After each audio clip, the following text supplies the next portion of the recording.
Mahina ang kaso. Oh, yan talaga ang tingin mga kababayan ng political analyst na si Malotequia dito sa prosekusyon mga kababayan sa sinampa nilang impeachment case laban kay VP Sara.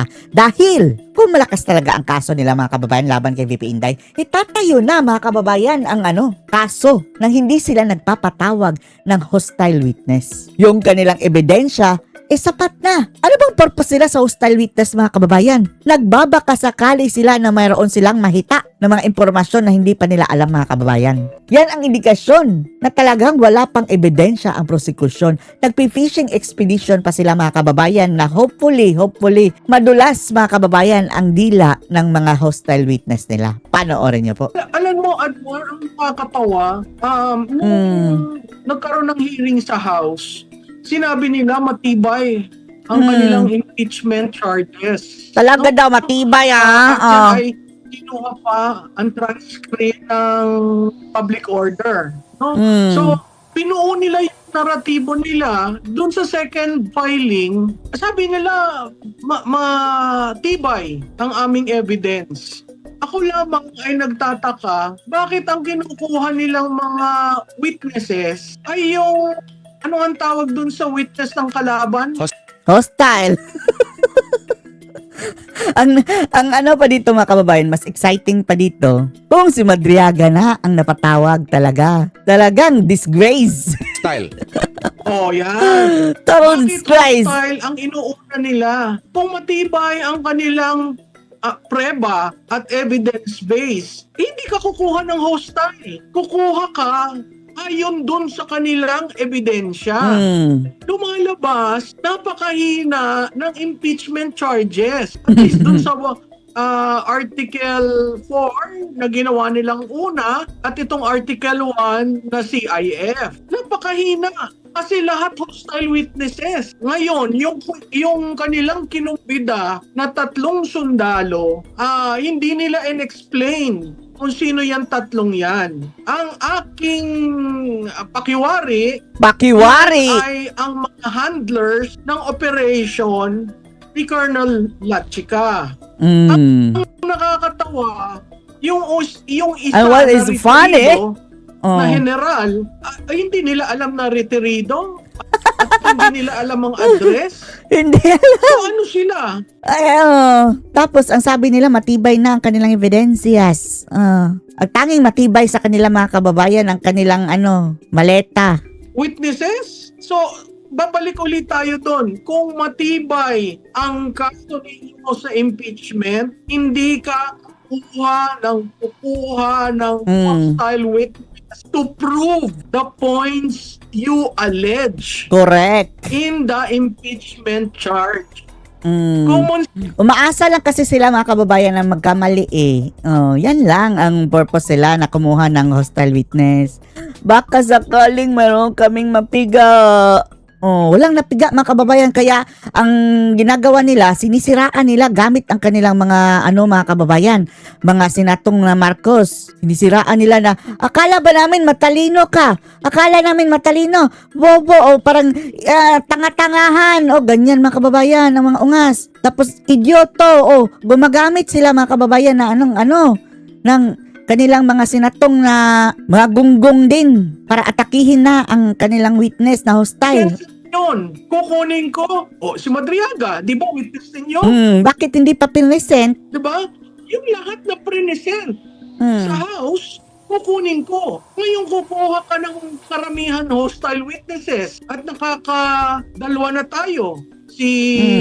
Tapos si Powa din mga kababayan, ipapatawag din nila, di ba? Si Gina Acosta. Apo. Acosta, si Lemuel Ortonio. Tapos yung hostile witness nila, si Attorney Lopez, Kinancel. aba hindi na nila kinuha. So ano ito? Hindi ba ang tawag dyan? Fishing expedition? Fishing, ay di bali na, basta makapanira lang sila. Yan ang kanilang utak mga kababayan. Siraan lang natin si Sara Duterte. Yan ang ating aim dito.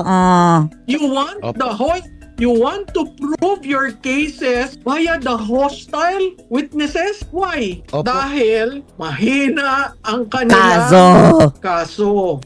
Opo. Tsaka ang napapansin din ng ating mga kababayan, sila na yung tinitira, itong mga hostile witness. Oh. Tapos ang end story, sila chika nandoon. Paano ba? Paano Tinatanong nila mga kababayan ang hindi sa kanilang hindi dapat sa kanilang question. Sila chika ang dapat sumagot. Tinatanong nila. Alam nila na hindi masasagot yan mga kababayan. Pero talagang sinasadya nilang itanong yun para sabihin kunwari na hindi masagot. Gustos.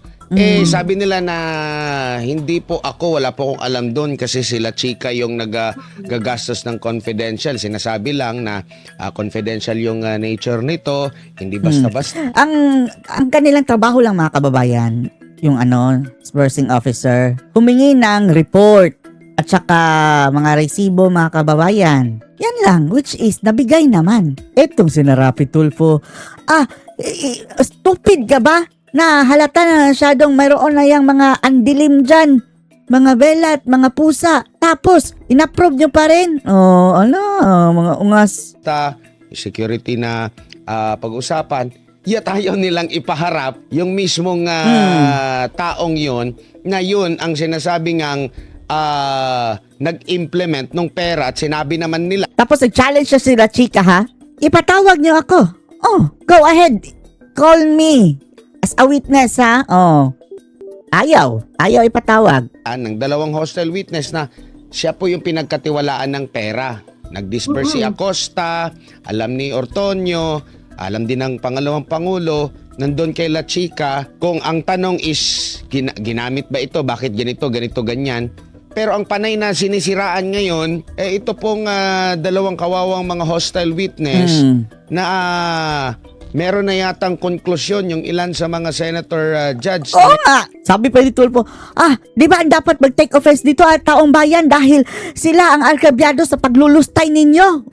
Grabe. Grabe talagang buwisit, no? Na Tulfok, no? Kasalanan ng nagawa, Prof, kahit na hindi pa nga natatapos itong trial na ito at hindi pa nga naririnig yung sa side ng ng depensa, Professor. Wala pa, no? Talo na sila mga kababayan, hindi pa nagpe-present ng ng argumento ang depensa. Kahit pa nga siguro na hindi na yan mag-present mga kababayan na we don't have to present because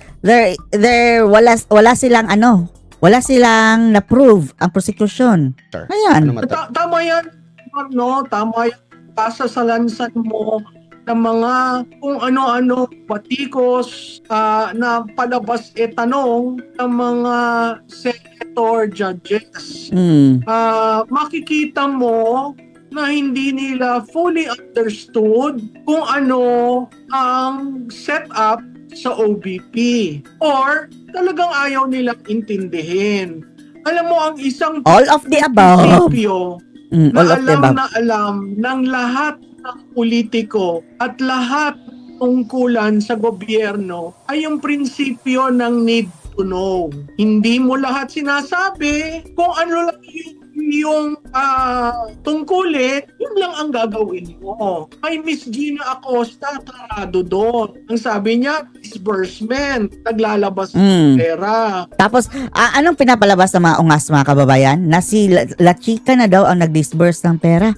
Samantalang, napakaliwanag mga kababayan na dinisburse ni Gina Acosta kay La Chica dahil si La Chica ang implementor. Huwag kayong mag-imbento. Nakatawa nga ito, may nagtanong pa kailan mo nalamang i-cash?